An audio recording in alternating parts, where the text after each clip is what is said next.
Ya oke teman-teman, assalamualaikum warahmatullahi wabarakatuh. Kembali lagi ya bersama saya di channel Dunia Merpati teman-teman ya. Nah, untuk pada kesempatan video kali ini saya akan coba sharing ya teman-teman, pengalaman saya dalam memilih merpati yang bisa tenggelam ya, atau bisa manuver atas kepala ya.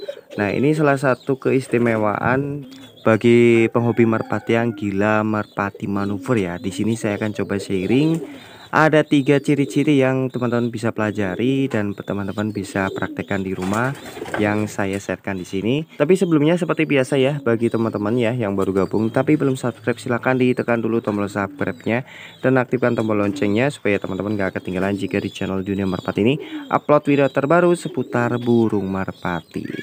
Nah, di sini saya contohkan ada salah satu merpati saya yang karakternya hampir seperti yang saya sebutkan tadi ya, yaitu tenggelam manuver atas kepala teman-teman ya. Nah, di sini ada salah satu merpati gambir saya yang ini sudah hampir 2,5 tahun di kandang saya teman-teman, dan sekarang ini saya mulai jadikan pacekan atau indukan teman-teman ya. Nah, ini yang gambir ya nih.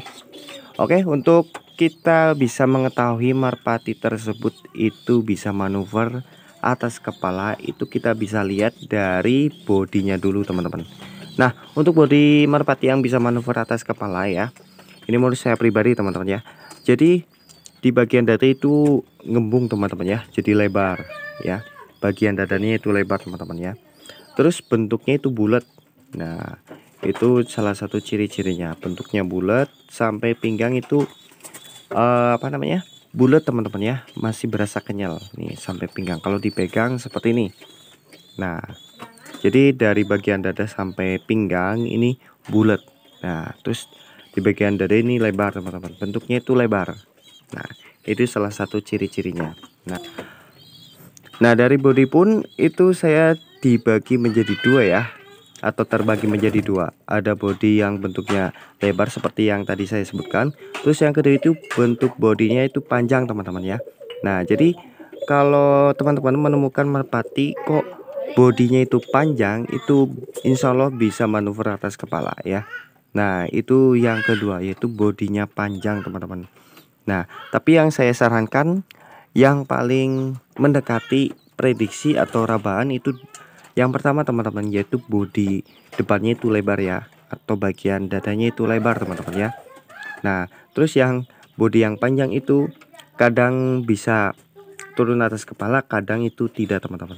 Kalau lawan gandengnya itu karakternya turun atas kepala, yang merpati yang bodi panjang insya Allah bisa turun atas kepala juga. Tapi kalau biasanya terbang sendirian, kadang bisa turun atas kepala, kadang tidak teman-teman ya.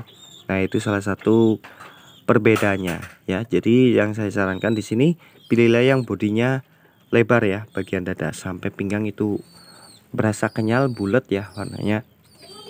Bodinya itu bulat teman-teman ya. Nah, itu. Nah, ini dari segi bodi teman-teman ya. Terus yang kedua itu apa? Yang kedua itu dari bentuk ekornya ya. Nah, bentuk ekornya biasanya itu rata-rata hampir berdekatan dengan larnya teman-teman ya. Nah, jadi ujung lar sama ujung ekor itu hampir berdekatan.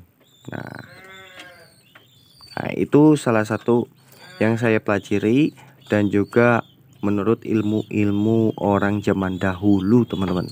Saya diajari seperti itu ya. Nah, ini selisihnya dikit sama panjang ekornya teman-teman ya, tuh. Nah, terus selanjutnya dari bentuk ekornya pun itu bentuknya lebar-lebar juga ya, tuh. Bentuknya lebar-lebar. Nah, tuh seperti ini. Lebar-lebar ya. Nah, terus yang kedua ya, selain dari body, ini yang paling penting teman-teman ya, yaitu dari turunan atau dari terahnya. Nah, kalau merpati tersebut indukannya spesialis turun atas kepala, insya Allah anak-anakannya juga bisa hampir 70% mengikuti indukannya karakternya, yaitu bisa turun atas kepala. Nah, itu yang paling penting teman-teman ya, dari terah. Nah, kebanyakan di sini merpati saya memang diambil dari merpati yang sudah punya terah, yaitu merpati tersebut itu sudah jelas kinerjanya seperti apa, karakternya seperti apa ya, yaitu merpati, makanya disebut terah teman-teman. Dan di sini rata-rata merpati saya memang berterah semua teman-teman ya, tapi rata-rata terah tinggian ya, tinggian rumahan, tinggian tomprang ya. Kalau kolong ada beberapa, cuman nggak banyak. Kebanyakan di sini tinggian rumahan teman-teman ya. Nah, jadi untuk masalah terah memang tidak bohong ya. Nah, kalau merpati gambir saya ini memang ada terahnya teman-teman ya, yaitu tinggian terus sama bisa turun atas kepala teman-teman ya. Tapi ini menurut saya ini kadang-kadang agak rewel ya, mungkin dari faktor buluannya atau warna merpatinya. Memang kadang nggak turun atas kepala ya, tapi sudah memuaskan teman-teman. Nah, ini dia lar-larnya seperti ini tuh. Nah, jadi yang kedua, ini sangat penting untuk teman-teman perhatikan ya, merpati tersebut punya terah atau tidak. Kalau punya terah, saya jamin merpatinya itu bagus ya, apalagi terah yang bisa turun atas kepala. Nah, itu sudah dipastikan. Kalau sudah besar, sudah matang, pasti turunnya atas kepala teman-teman. Memang kalau pertama-tama, kalau melatih dari nol atau dari piyik, memang belum kelihatan teman-teman. Tapi sering waktu, seiring bertambahnya jarak terbangnya, insya Allah itu makin kelihatan ya. Nah, kalau sudah kelihatan itu antara di jarak 1 km sampai dengan 1,5 km, itu sudah baru kelihatan merpati tersebut turunnya bisa atas kepala atau tidak teman-teman ya. Nah, cara ngetesnya seperti itu. Karena di sini ada beberapa orang yang sudah membeli terah tinggian saya itu bercerita, kenapa kok dari jarak segini belum bisa turun atas kepala. Ya memang prosesnya seperti itu teman-teman. Antara jarak 1 km sampai dengan 1,5 km itu baru berasa teman-teman ya, baru keluar karakternya. Tapi kalau jaraknya masih pendek, itu memang belum kelihatan karakternya teman-teman ya, karena bertahap ya. nggak nggak langsung diterbangnya itu bisa turun atas kepala, itu enggak teman-teman. Jadi setiap merpati pasti melalui proses-proses dulu ya, nggak langsung jadi teman-teman. Nah, jadi di sini ada 3 teman-teman ya yang saya sebutkan ciri-cirinya, yaitu dari bodinya, bodi dada itu lebar, terus yang kedua itu dari bodi panjang ya, terus dari segi ekornya, bulu-buluannya itu lebar, terus sama jarak lar sama ujung ekornya itu hampir berdekatan. Terus yang ketiga ini dari terahnya teman-teman ya, dari terahnya.